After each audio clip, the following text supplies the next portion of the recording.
Hey everyone. So, Aaron is going to be joining us just a couple of minutes late, and that's okay because I got a question that maybe he would have an opinion on, but I'm not really sure how. So, the question I got is, since I am a sun angel, how am I doing living in the Pacific Northwest? Like, how's it going living in Washington State? And I'll go ahead and tell you the backstory about how I ended up here in the first place because it's pretty remarkable and it has a lot to do with hypnosis and following the guidance that they offer during our sessions. You know how a lot of times I'll bang the drum, I'll be like, hey guys, just make sure you do the thing. If they ask you to do something, you got to do it. Your life will get better.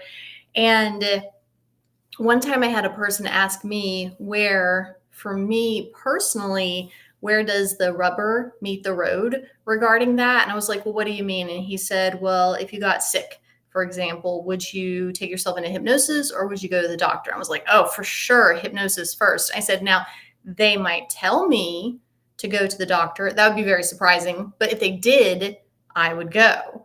And so he was like, oh, really? So you'd put your life on the line.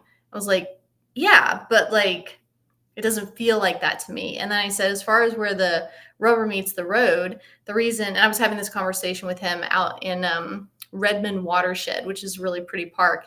And I said, the reason that I even live here is because they asked me to move here in a handful of hypnosis sessions.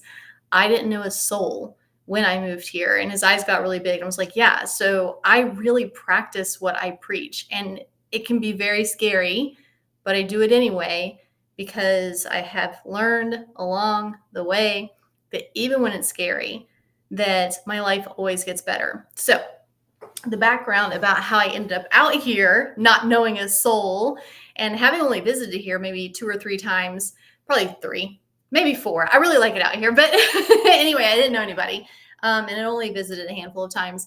And so this was in really late February or early March of 2022. The world is still shut down, and I have wanted to move back to Hawaii since I left Hawaii in 2013. So I am approaching 9 full years of really wanting to move back to Hawaii full time. So I'm receiving a session from one of my SEH, Soul Empowering Hypnosis certification students. And in that session, my team tells me that I am to move to Washington State and to open up a retreat center.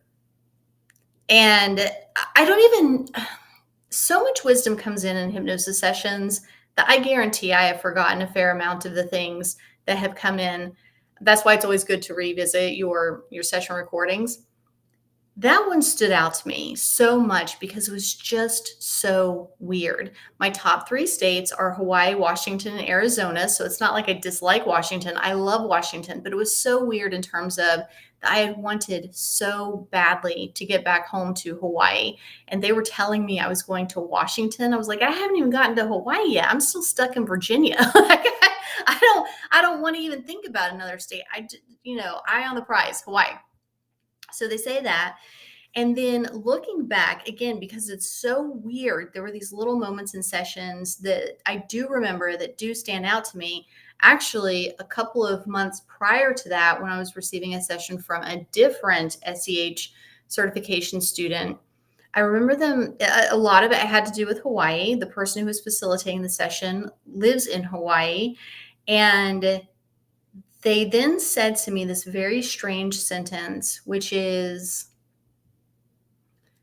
apples don't grow in Hawaii. They just don't. They grow in Washington. And I was thinking like, sorry, I'm going to swear a little bit. In my head, I was like, who the hell cares? Who cares? Like, why? They only have a handful of minutes with me in these sessions. Why would they throw down those words about an apple doesn't grow in Washington? It can't. It has, or I'm sorry, an apple doesn't grow in Hawaii. It can't. It has to grow in Washington. And it was just so strange, right? So had a couple more sessions where Washington and this retreat center was coming in. And I paid attention, but I was also like, I can't not get back to Hawaii. I have to get back to Hawaii. So I did. I made it. I got there. In August, so about half a year later, in August of 2022, I left the husband. We're still good friends. He's actually coming out to visit next week. We are not getting back together. I made sure he does not think I was like, listen, I don't want to be that guy and like be cocky and arrogant like that. But we're not getting back together. He was like, I know we're not getting back together. I'm like, good. All right, come out here. Let's do some hiking. So it's going to be really fun. We really do like each other. We're good friends. So, but left the husband, left Virginia, got to Hawaii. I'm out there for all of like 4 months, if even. And there was a student who I'm very close with now, but I barely knew her at the time. She'd only taken one class with me like a year earlier. And she was actually the practice client for one of my students who does know me pretty well, even like back at that time. So the student who did know me pretty well did know that I'd gotten this message about moving to Washington, opening the retreat center, but her practice client had heard nothing of that. So during this session, the practice client, who is a very gifted channeler, and she's great about not filtering it. She doesn't care if it sounds weird. She doesn't care if it's very pointed at the person. She just says the thing. It's one of her great gifts in the world. And so during that session, she was like, oh, I'm getting a message about Courtney and about SEH. And so my student goes, okay, like, let's go ahead and hear it. And so she starts channeling that I am supposed to move to Washington State and open up a retreat center. And my student who did know that information, of course, her jaw is just like hitting the floor. Like, what? Like, that's so specific and so in line with what they've been saying. And so I make sure that my students know that they should record every single session. It's just part of our standard operating procedure. Now, if a client doesn't want the session recorded, okay, that's a totally different ballgame. Of course, we're not going to do what the client doesn't want. But the default is to record these sessions because it's so much better to have it and not need it rather than to really want it and not have it. So she recorded that session. And she asked the client permission. She said, hey, can I excerpt out that part of the session and send that section to Courtney? And she was like, yeah, of course, go ahead. So she sends it to me. And I'm watching it and I'm like, oh, shit, I'm really going to have to move to Washington. Like that was too specific. It was too exactly like what I've been getting. And there are actually more details to it that were even more like on point. But for brevity, I'm just going to like skip past them. So after I saw that excerpt from the session, I notified my landlord in Hawaii. I booked my flight to Washington. I scheduled the shipping of my car that I had just shipped from Virginia to Hawaii like 4 months earlier and scheduled it to be shipped out to Washington and then moved here. And man, it was not easy at first. You can probably tell I'm a pretty positive person. Not perfect, but pretty positive in general. And when I first moved out here, I moved to Bellevue initially. A detail that I did skip by that I want to make sure that I say out loud is that I had already, since the universe had been giving me such hints about coming out, hints, mandates about coming out here, I had actually done a reconnaissance mission and come out here one time for like a 4-day trip, check it out, stayed at a place in Bellevue, a hotel in Bellevue. And then I let people know that I was going to be out here. And if they wanted to schedule a hypnosis session with me in person, that was the handful of days to do it. So I had a handful of clients that booked for that time. 2 of them came from Issaquah, a husband and a wife, and they both were just like talking so favorably about their cabin in the woods and how they made themselves a sauna. And I was like, oh, like some place that's like this close to Seattle, a town called Issaquah, can actually have cabins in the woods. Because when you're in Bellevue, it's very suburban. It does not feel like there could be mountains. It doesn't feel like there could be moss ferns. It doesn't feel like there could be rivers or waterfalls. But then Issaquah is like a 10-minute drive, And it does have all of that. So they opened up my perception of what a town near Seattle could be like. Like it could be the magical fairy wonderland that you want Washington to be. So because they were saying all of that, I took a little trip out and I, did some hikes, saw some waterfalls, saw some rivers, saw the ferns, the mosses, the trees, all that good stuff, and had a meal at a really good restaurant in Issaquah. I was like, damn, it is kind of cute out here, actually. This is not half bad. So during that session with the excerpt that was shown to me of the practice client that didn't know me very well at the time at all, she even said, in the town that Courtney is supposed to move to or open the retreat center, it's a town that sounds something like Sequoia, Issaquah. I was like, holy shit. Like, this is just like, yeah, I'm getting a high pitched tone right now. It's just like over and over on the nose. So I book a 3-month temporary stay at an Airbnb in Bellevue. It looks really cute. This is going back to the part where I said I don't talk like this. You can tell like I'm a pretty positive person in general. But when I was at that Airbnb, even though it was really cute, and I was doing what the universe asked me to, I kind of felt like I was dying. I kind of felt like I was cursed. Like it was bad. It felt really, really, really bad during those handful of weeks. I was supposed to be there for 3 months. I stayed for 6 weeks. My hair was falling out, not like clumps, but like when you are in the shower and you're like, that's too much. Like it's not clumps, like, like nobody would know looking at you, but I'm like, that's too much hair. My periods were like crazy strong. And I was like, why am I bleeding so much? Like it was just super, super weird. And I went from an apartment, a second floor apartment that was just surrounded by windows and mountains in Hawaii. And of course the windows were open and the shades were up and the mountains just like were so glorious, the Ko'olau mountain range on Oahu. And it was just magnificent. Like it felt like you were in the clouds, right? And then this place in Bellevue was just narrow and subterranean, and it had its own entrance, but it was really built into the ground. And so the only windows were like these two tiny windows. And it felt like I was a moth in a cocoon, and it felt like the dying process. And I was like, I think I'm a moth in a cocoon. Like, I think I'm a moth in a cocoon. And it was terrible. And I moved in February. I couldn't go outside. I couldn't hike. I can now. I understand how to do it now, but I didn't have any of the gear. I didn't have any cold weather clothing. And so I went from like being able to go to the beach every day in the sun angel, to being here and there is no sun, there is no fresh air, like there's not even sun in the room, like there are not even really windows. It was pretty bad.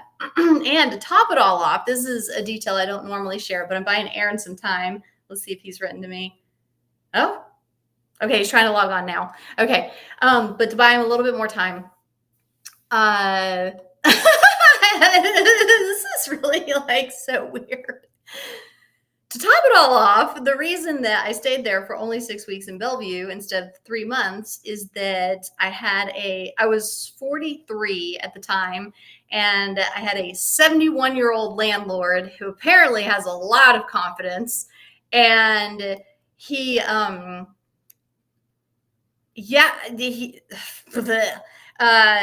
apartment that I was staying in was attached to his house, and I had heard music and conversation on the other side of the wall, and I thought he was having a party. And so he comes over and he knocks on my door at like 8 o'clock at night, and didn't have this is such an awkward time for Aaron to come in, but here he is. I didn't Aaron, I'm telling the story of the 71-year-old landlord. I'm buying you some time, and it has led to this. So, Hello. I know. Time to get your technology situated while I'm finishing this weird element in the story. This is a real, like, anybody who's listening has earned this because they've been listening to the story for a bit. Anyway, so this gentleman, the 71-year-old landlord, he had the washer and dryer in his house. I didn't have a washer and dryer in mine. And so my clothes were over there drying. I'd already texted him. I asked him if I could get them by 9 p.m. because I go to bed early. And he was like, sure, no problem. Again, I hear like music, I hear conversation.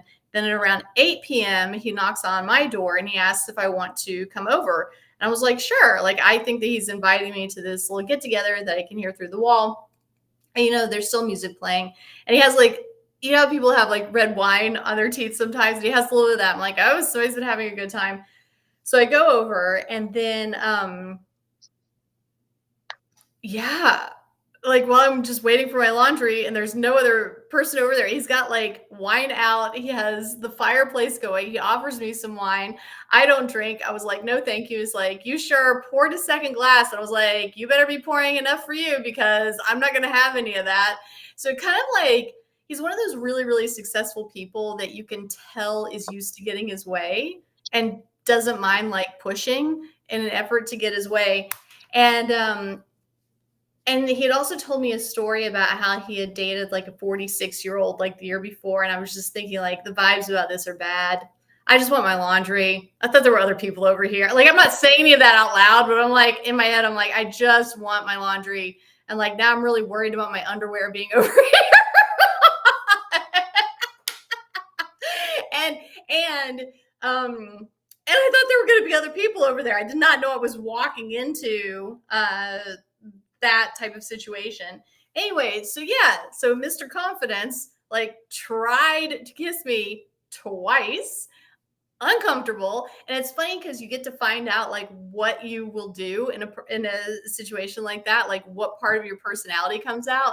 And so he tried to kiss me, like came over, like bent down, like tried to, and I just went like, I'm good. And then like he paused for a second and then try to do it again. And then I go, I'm good. Have a seat. And then he sits down. I was like, oh God. Oh God. And so, I moved out like 2 days later. I was like, get me the F out of here. And then what I You moved, blew your chance at having a sugar daddy.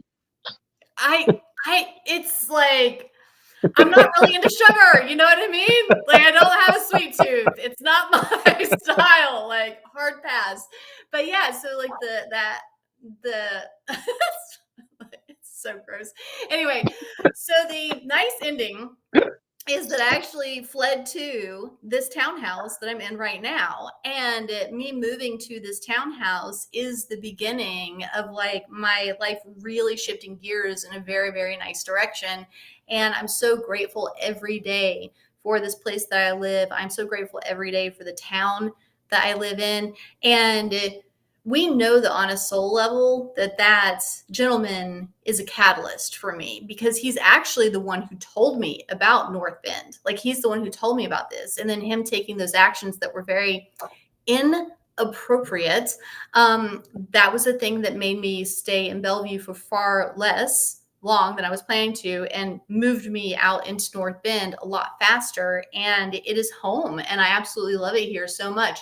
So, Aaron, I'm doing a very long-winded version of answering the question, can a sun angel thrive in Washington State? And the answer is yes, but she needs to have her own washer and dryer. She needs to have windows. She needs to have, so basically, it was rough, like really rough getting out here. But I think all of that was purposeful as well, because I accidentally, when I was trying to look up something in my astrology birth chart, I accidentally clicked on the link that takes you to your astrocartography. And I'd actually seen and guys, if you haven't done this, I definitely recommend it. Look it up. Just type in astrocartography, put in your birthday, your time of birth, your location of birth.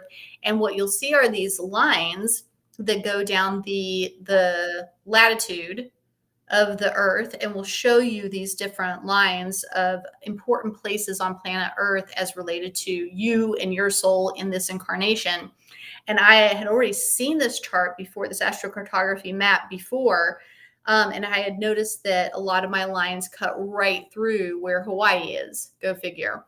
But then when I clicked on it by accident, just a handful of days, maybe a couple of weeks after moving here, I noticed this one black line that goes right through around where I live in Washington. And I was like, oh, what's that black line? And I clicked on it, and it basically says it's the place that you go to die and be reborn. They were like, this is where you transform. And I was like, well, yep. And yeah, Wow. yeah. And so the dying process was definitely uncomfortable, but super, super worth it. Like I'm into, and Aaron, you mentioned this. I feel like it was either last week or the week before that, like, this is a different version of me right now. And it's staying, like, whatever this graduation into like how I am right now, I am so at peace. I feel good. Like, I feel good emotionally. I feel good mentally. I feel good physically. Like, everything just feels really peaceful and really, really good. And I don't think that it could have happened any other way, to be honest. So, and I'm going to answer the thing that always comes next. People always say this next. So Courtney, you going to open up a retreat center? Like, it's the inevitable next question. The answer is I don't know. Like, I've never actually really felt compelled, not once ever have I felt compelled to do that. But I'm also smart enough to say maybe. Like, maybe. Like, I understand how the universe works and that some things might converge all at once. And then I go, oh, okay. All right. Now it all makes sense. But I don't feel any desire to, like, go out and actively seek that out. And then the final thing that I want to say about, can a sun angel be happy in a place that can be really overcast? One, the clouds make the sun so much more special. It really does. And then two, you acclimate. So you start to get really used to and appreciate even the beauty that is this place. Like, the clouds become beautiful, the rain becomes beautiful, and you understand that it's the thing that's feeding the mosses and the ferns and the waterfalls and the rivers. Like, those things don't exist without it. And then lastly, and this is going to sound really cheesy, but I do mean it, like, make your own sunshine, right? Like, just because it's cloudy doesn't mean that you have to be cloudy. And so Pip, my kitten, and I, it's just a party in here. Like, it is party central all the time. The amount of dance parties that he has witnessed is high. And the amount of mania that I've witnessed, like, that cat, he can play with anything. He beats up on his little puppy. It's a stuffed animal, but he beats up on that puppy like he is in the WWE. Like, he's so good at it. So he and I have a lot of fun here, and it's a blast. All right, Aaron, how are you doing? Your background is different. Yes, it is. And we'll leave it at that for now. Okay. All right. Well, I'm glad that you got to join us. Do you want me to look at Um, the other I, questions that were sent in? and actually, on that Sun Angel question, Mhm. have you noticed a difference in how you receive the sun and how you sun gaze in the different locations that you've lived in? Oh, that's a really good question. I would say that the main difference about how I've got two answers. There is a difference in the way that I engage with the sun based on information that makes its way to me. So there is a doctor, his name is Dr. Jack Kruse, Kruse. And man, he is, like, so in my wheelhouse. Like, he's one of those people that's like, the sunlight heals. Stop taking pharmaceuticals. Stop wearing sunglasses. Stop wearing sunscreen. Make sure that you get first light of day. Make sure that, and I'm just like, everything that he says really resonates with me. I understand. And he is a medical doctor. Um, and so he's a surgeon, I believe. And so he is basing his information on things stemming from what a lot of people would call conspiracy theories, but he has the receipts. Like, he sees the peer-reviewed journal articles from the past, before the propaganda, before Big Pharma was funding a lot of these studies. And he's also worked with a lot of patients, and he understands the healing power of the sun. And so, again, being a sun angel, of course, his work is really going to resonate with me. And so that information coming which I've only been exposed to in just the last couple of months, his teachings, but I already intuitively understood 99% of it anyway. That has made me have an even greater appreciation for the sun, which I didn't realize was possible, but it is. There's something about a scientifically backed person saying out loud what your intuition has already known, where you're like, okay, stuck the landing. That's good. But then in terms of how I engage with the sun, in Hawaii, it was really, really nice that I had this routine where I would walk the beach twice every day, once around sunrise and once around sunset, because Hawaii has a different issue, which is that the sun is so powerful that even though you might think a sun angel would be happier there, you kind of are stuck inside for a lot of the day, unless you just really, really, really want to overheat and get a sunburn pretty quickly. Although I'm not sure that I sunburn anymore, because I've learned that if I'm out and I am exposed to the sun for a long period of time, and of course I don't wear sunscreen, but I just pray about it.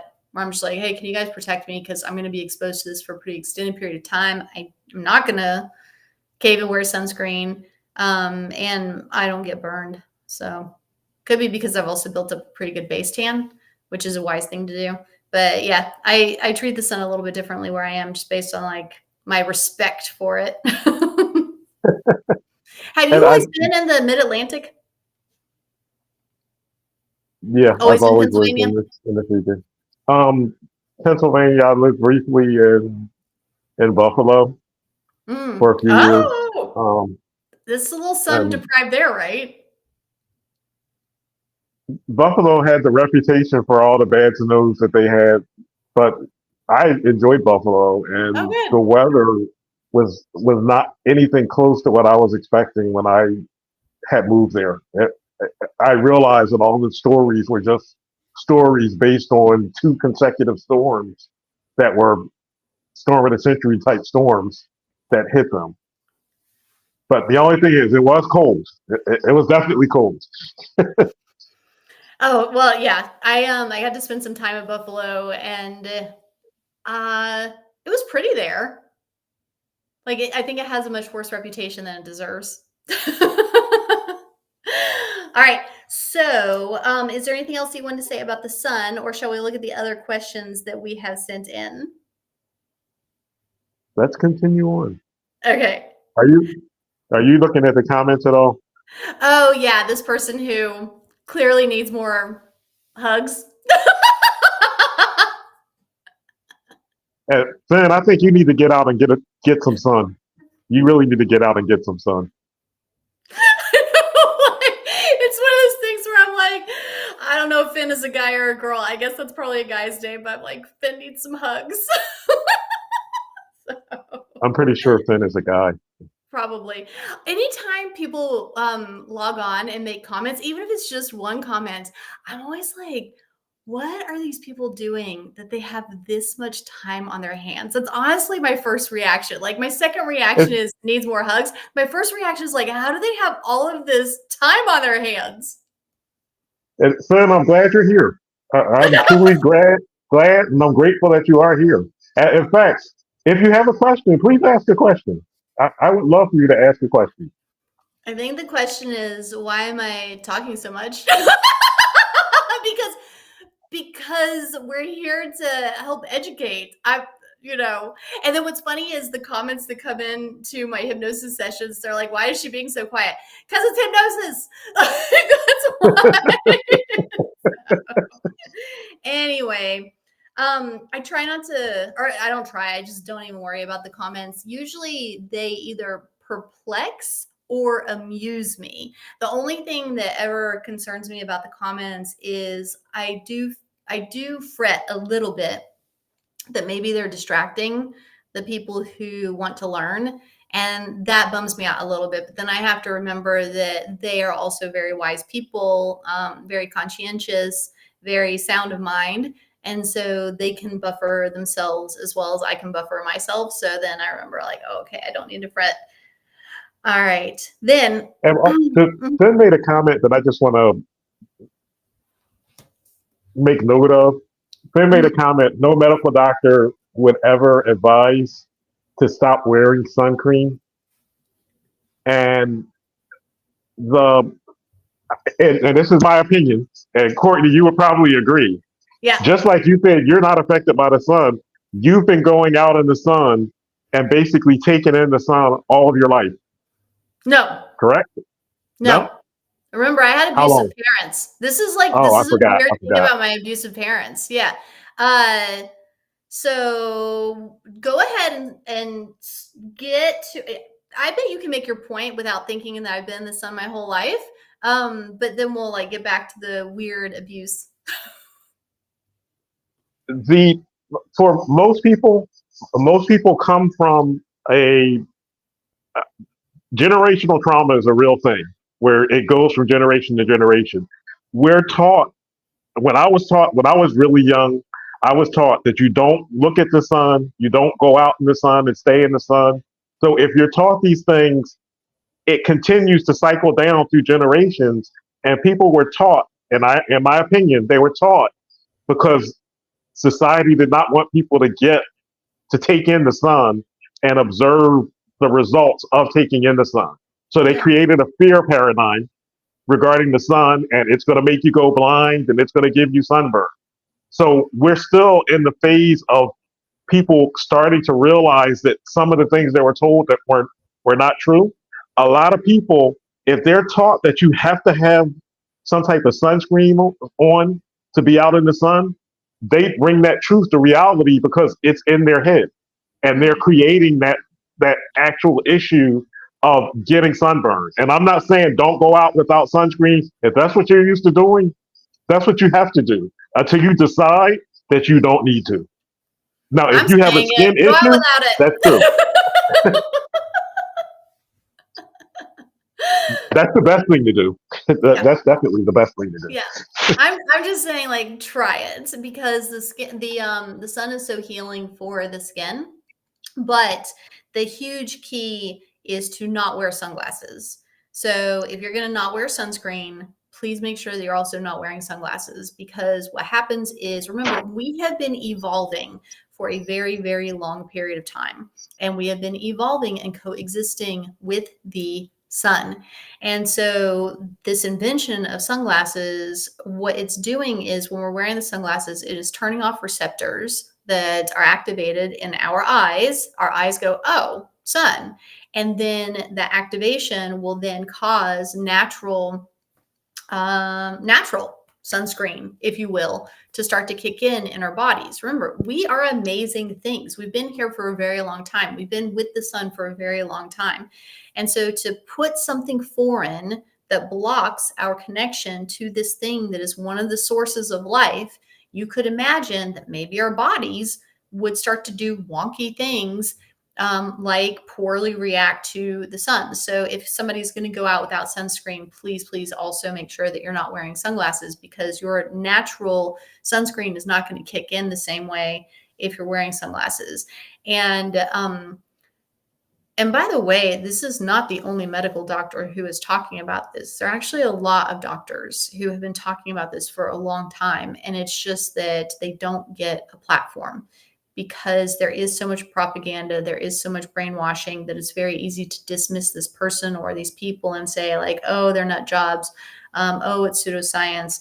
I mean, there is no way that Finn came up with the word pseudoscience on his own. It's not like he was scanning the dictionary one day and then decided that the word pseudoscience was the thing to label these people. Finn received the word pseudoscience as part of a widespread propaganda machine.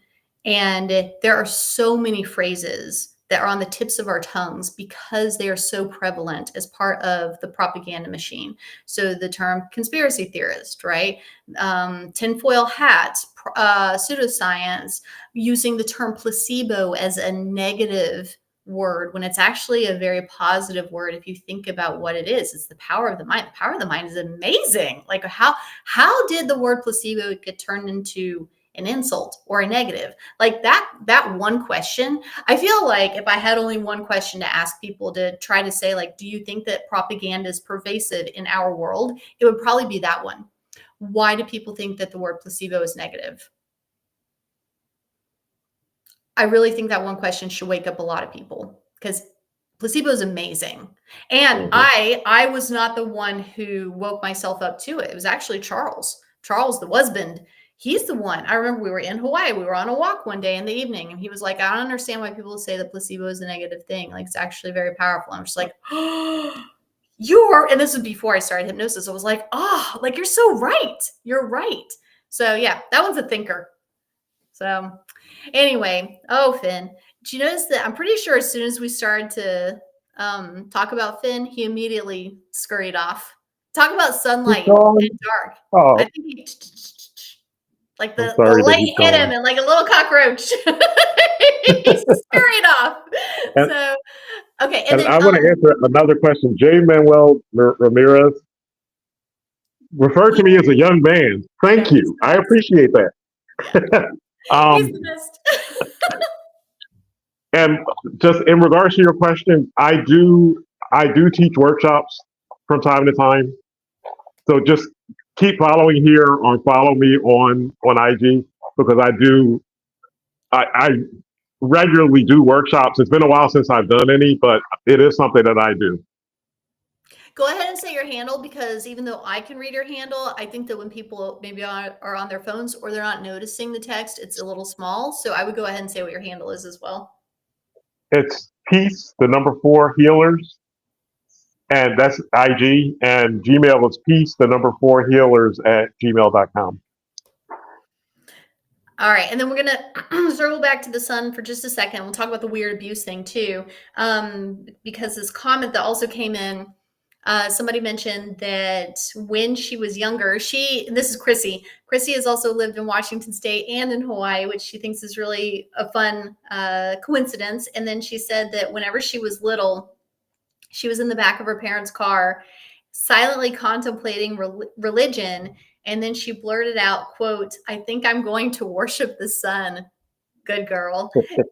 That's so funny. And then they said, okay, just don't get burnt. Like, that's a really cute reply. So yeah. Um, so then when it comes to the abusive nature of my parents, and I think this is also one of the reasons that I'm so like wise to propaganda and sensitive to propaganda, particularly when it hides behind the guise of protection, right? Like all of 2020 was just a big bunch of abuse hiding behind the terms protection, safety, well-being, you know what I mean? And talk about trying to keep people out of the sun because they were saying like, shut in, stay inside. I'm like, really? Like all this stuff that we've known for forever is good for us. Now we're supposed to do to stay healthy. Okay. But yeah, so my parents, they did that exact type of abuse where they would say like, oh, you can't do this because we want to keep you safe. Oh, you can't do that because we want to keep you safe. Like, I won't bore you with the list, but it was a very long list of things that I was not allowed to do. I was very sheltered. Like I couldn't eat junk food and I couldn't like I couldn't do like so many normal people things. And what's funny is I'm now actually really grateful that I have healthy eating habits. Even though the way that they were brought to me, I don't love, but I do love that I'm healthier than the average bear because of the weird way that I grew up. But among the things that I definitely disagree with is that I wasn't allowed to go out in the sun because both of my parents had skin cancer at pretty young ages, so in their 30s. I'm almost 46 now and I'm good to go, but in their 30s they both had multiple versions of skin cancer. And so my brother and I were just treated very differently, and I was not allowed to go out, and I was so pale that even my friends would tease me about it. Good friends, but still, like, kids are funny, and they would tease me about it. And I remember there was this one little kid that didn't know me at all, and one time asked me why I was wearing white tights. I was like, that is just my skin. Like, that's how pale I was. And so it is funny thinking about how my parents were very abusive, not in just this like protection way. They were abusive in much more severe ways. But I do think that if your soul knows that your kid is a sun angel and you really want to mess with her a little bit, like keep her out of the sun, right? So that was a very interesting thing to discover, that my parents were savvy on a soul level about things that would be very hurtful to me. Aaron, you back? Yes, Okay. sorry. That's She is So RFK's daughter. Oh yeah, this is another. There, I'm starting to get to know who the trolls are. Confused old man. Yeah. Oh, I think I'm going to call them, instead of trolls, I kind of want to call them Zeeks. And the reason for that is I was watching World War Z the other day, and they call zombies Zeeks. The military, they call zombies Zeeks in that movie. Have you seen that movie, World War Z? no, I have not. Pretty good, actually. Um, and and yeah, so they call the zombies Zeeks. I was like, oh, all these trolls in the comment section, they're Zeeks because they're just zombies. They're just like mindlessly aggressive. Like, we got Zeeks. So yeah, confused old man. Shout out to him. Yeah, total. Yeah, one of the OG Zeeks. Okay. Now, here's a really good question about hypnosis. This is from Mandy, and Mandy has been doing a great job of attending every single day. She does a really good job of attending the live hypnosis sessions that I host at, in 18 minutes. I've got another one coming up, but at 6 p.m. Pacific. And she's very, very good at hypnosis, like has a lot of amazing things come in. And, but she has an issue that we all have from time to time, where she said that she's noticed that she doesn't always have a lot of control over what she sees or when she sees it. So, for example, I've said before that I've had a long stretch of time where I have not seen my favorite spirit guides, right? So, my hawk, my crow, my owl, I saw them a lot in 2013 when I was first starting as a client, but then I had years where I didn't see them at all, and I missed them very much, and I wanted to see them, but they weren't coming in. So, she has similar things like that. Erin, have you ever had that where you wanted to engage with a soul, a guide, an answer, but like it wasn't coming in? Oh, it's a part of this journey. It happens. There's the only thing that you can do is continue to call on that guide. Eventually, they will come. But I have guys that I will call on now for specific things, and they don't necessarily come the first time. They eventually come, but sometimes it takes a few efforts to actually do that, and that's part of your diligence. You're a lot of times you have to put the effort in and the desire in order to proceed and to basically gain. And a lot of people think that you're going to sit down and try to connect, and it's going to happen the first time. I have guys that I've only connected with one time, and there's a few that I've connected with one time, and I want to see them again. Am I worried about it? No, because I know I'm going to see them when the time is right for me to see them again. And Mm-hmm. a lot of times we put that limitation on things and say, well, this guy is not here and this guy's not doing anything to make a difference. And a lot of times you really don't know what your guys are doing in the background, whether you see them or not, because all of our spirit teams are always active. There's always so much going on, and they're not going to tell you every little thing because there's no point in you knowing every little thing. There's nothing gained in you knowing, and a lot of it comes back again to trust also. So just release the expectation and just continue to be diligent. And whoever comes, as far as guides, it's whoever was meant to come for whatever it was that was needed at that Aaron, do you remember your very first moment of spiritual connection? time. Yeah, it was in meditation. You want to talk about it? It, Give them some details, or Let me no? clarify. You said the very first time I actually made a connection with with actual spirit guides. I think I should probably clarify because, Yeah. of course, there could be a spontaneous version of that, and then there could be a proactive, you are actually trying to attempt a thing. And my question's more around the proactive, you're actually trying to attempt a thing, but then I realized like, oh, there could be a spontaneous thing that happened before that.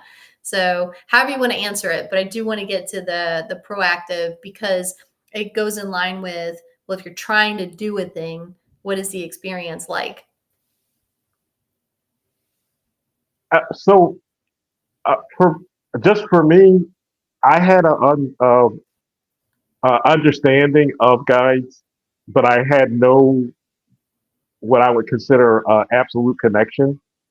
I had an understanding of they're always there and they're always watching.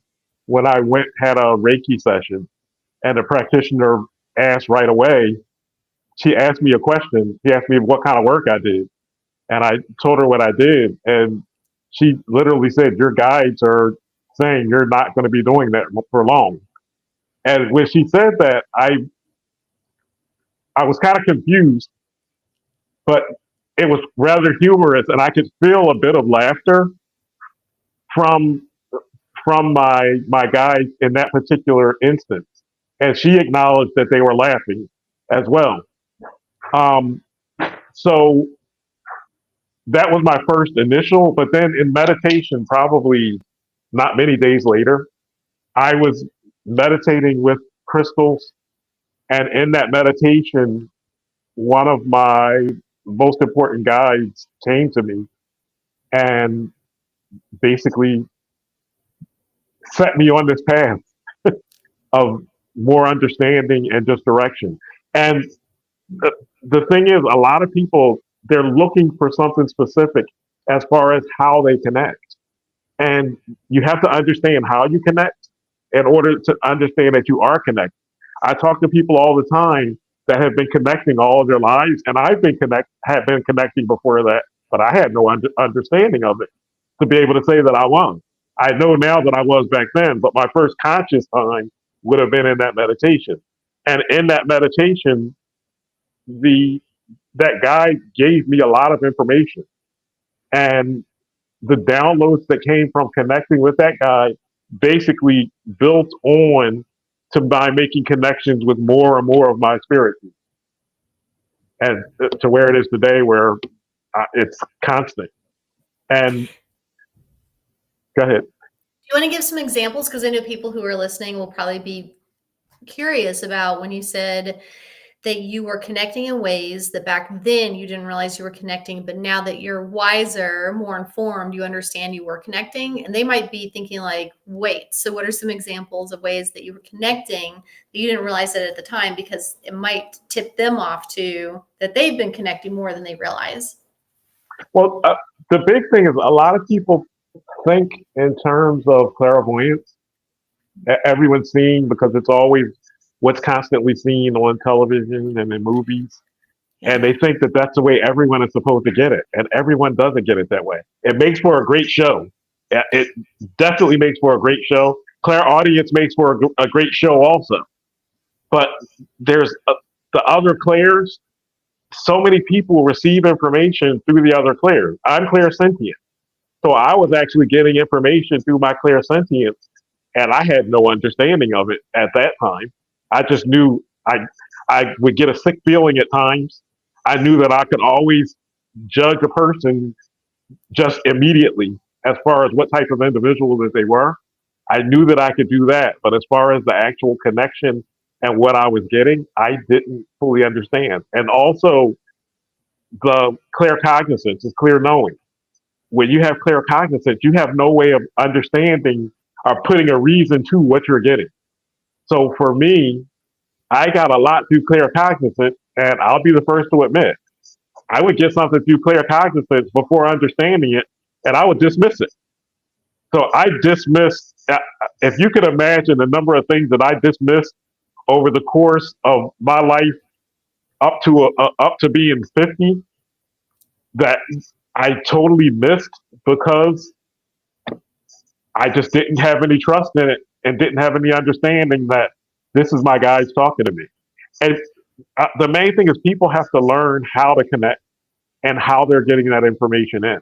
Some Mhm. people have clairvoyance where they just see colors. Some people have clairsentience where the clairsentience manifests in colors. So you have to learn your way. If you learn your way of receiving information, it opens everything up where you can say, wow, this is a guide that's been coming to me all my life. Archangel Michael was coming to me for years. I had no idea. Archangel Michael comes for me is the color red. It's always a silhouette, but it's sometimes it's just the color red. Sometimes it's a silhouette. I was always getting that red, and I had absolutely no idea that that was Michael. How is he sending you red? Is it something that you're perceiving, or it's more a flash, or a different way the red is coming in? It's when I would close my eyes, I would see red, and sometimes I would see red. A lot of times, and I did this once I did understand about being on my path and connecting and seeing things based in colors. I actually tested it because a lot of times you look at it and say, okay, well you're near the light and the sunshine, and it's going to make you see red. I literally went into a dark room, covered my head, and called on Michael. Red. Uh, he showed as the red, and he still shows as the red. He's more defined to me now, but on occasion he will come just as red, and that's one of the things a lot of people have to look at. If you're getting colors all the time, especially if you're getting colors and you're in the dark, I guarantee you the colors that you're getting when you're in the dark, those are your spirit guides coming to you in some manner. Yeah, And for the other part you just have to figure out is what they're telling you and how they're telling that information to you. And you have to get the pattern. To sure. get that pattern, you got to journal. You got to write it down. You have to write down what you were thinking about, what you were doing, what you were contemplating. And if you create a journal that lists out all those things, you'll find a pattern. And the problem is a lot of people never find a pattern because they don't take the time. And if you don't like the journal, which I'll be perfectly honest with you, I do not like journaling. I repeat, I do not like journaling. But when I get something, I write it down because I know if I don't write it down, eventually I'm going to forget it. And I absolutely guarantee you, I do not enjoy journaling whatsoever. So I'm going to go ahead and say this because I know other people probably don't want to be as meticulous or take the time. So there are always different ways to get to the same goal. And I think that for some people, the more meticulous, like taking the time to journal, taking that slower road to get to finding out what the patterns are, that is going to be their better way to get there because maybe they're supposed to learn patience, maybe they're supposed to slow down, maybe, so that's the way the universe is going to give them the information. Uh, my team has also said to me before that they can do things in a much faster, more succinct way. So I just want to plant the seed that if anybody is thinking about finding out what their patterns are or who's communicating with them, you guys can just ask, like, you can always just say, hey guys, whenever red comes in, what does that mean for me? Or, hey, like I've noticed that I'll get tingling on the side of my head during this one section of whatever. What does that mean? And so sometimes they'll just answer. And then that way you don't have to go through the longer, more protracted process of unearthing and detecting what things are. You can just ask them directly. That's the way that I tend to do it. Because I used to do things in that more extended way where if I was bothered by something, I would think, okay, well, I've got to go back into my past lives and figure out like, why is this a pattern for me? Or I have to go back into a dialogue with the symptom, or I have to go back into a soul contract. There are all these things where I do think that they are highly effective and they work really, really well, which is why I was always gravitating toward doing them. But at a certain point, my team was like, or you could just let it go, or you could just heal it. I was like, I can just go straight to healing. And they were like, yeah. I'm like, oh, that, like, let's do that. Because I am a huge fan of efficiency. So there are different ways to do things. And sometimes the longer way is the best way. And sometimes the shorter way is the best way. So I just want to make sure people are aware of that, because I know that people like me would be really turned off, be like, oh, I have to journal, and then eventually do detective work and, become John Nash and figure out the patterns of like what's going on here. So you can just ask them to. And also, just in that process, doing a SEH session can Mm. clearly walk you through the process and also introduce you to your soul and introduce you to individual guides that you have. So that's one of the biggest advantages of doing SEH sessions. Thank you. And then we've got about 2 more minutes before we should hop off. And then do you want to do a quick plug for people who want to work with you? I it's you can reach me IG Peace the number 4 healers and email peace the number 4 healers at gmail.com. I am a certified SEH practitioner. I am a medium. I do readings. I do numerous types of readings. I do coaching. I do a lot of things. So if you have an interest in any of those things, definitely look at my IG. If you have a question on something that you wonder if I do it, email me. I'll be happy to answer. And if I can't do it, and if Courtney can't do it, I'm sure we know someone that can. So the odds are we can probably do whatever it is you need. But if we can't, we know someone that does. And if you guys want to work with me, just go to my website, CourtneyStarkey.com. You can book a one-on-one hypnosis session or take the Soul Empowering Hypnosis certification training. Either option is very, very fun and healing, and you will be very happy that you did. Okay. All right. We have about 30 more seconds. Aaron, anything else you want to say before we hop off? I'm just glad to be here. Sorry I was late, but I absolutely love being here on Monday, and I even love the comments, even the negative comments. Oliver, I love you too. Oliver says that he enjoys the structure of hypnosis. Okay. Well, doesn't mean you have to write nasty comments as part of that. Like, people are so weird.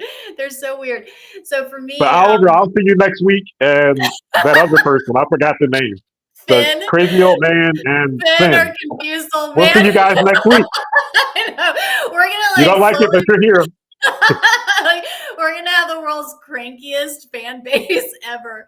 One thing that is also really nice, if you will, helpful, if you will, about the negative comments is it really is an extremely helpful life skill to not be reactive, right? And it's incredibly helpful life skill to not let other people's opinions negatively affect how you are feeling. Like if you were in a good mood before somebody said something and then their words impact your mood, then that means you get to work on your reactivity, right? And Aaron, I'm not saying this to you specifically. I just mean anybody who's listening. I'm also like talking to myself, right? Like that applies to me very much as well. So people who are saying these comments, and we've really had like a slew of them tonight. I'm kind of like, well, look at us growing up. All these like crazy comments. It's the Wild West in the comments section sometimes. But the rapid fire, weird, inappropriate, negative, like what planet are they on? Is this a bot? Those types of comments. It's almost like a boot camp for reactivity, right? Because at a certain point, you cannot keep reacting to the comments because that's all you would do. It would just be an hour of us being like this. Like it would just be like, what the hell is what are they doing? What are they thinking? Right. So for me, it's been really, really helpful to go, oh, that was an insane comment, read it, be aware of it, and have zero reaction. And then the actual reaction that I'm having on the inside in that moment is I'm like, oh, good job. Because me in the past definitely would have had an emotional reaction. Me now, I'm just like, Lord, and I move on. It's the same. It's something that I would have had great difficulty in getting past years ago. I probably would have been fighting in the comments. And now I actually find it funny because the bottom line is you're here listening to me. Whether you like what I'm saying or not, if you're trolling me, you're the one here. And thank you. because you're helping me. You're the bridge. They get to be the troll.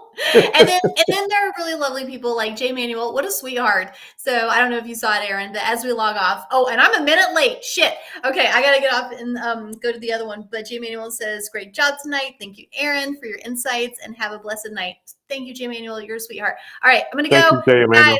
I'm not even gonna pee. I'm just gonna like click out of this one, go into the next one, and we are going to do some hypnosis with the deer spirit animal. All right. Bye, everybody. See you guys in 15 seconds. All right. Good night.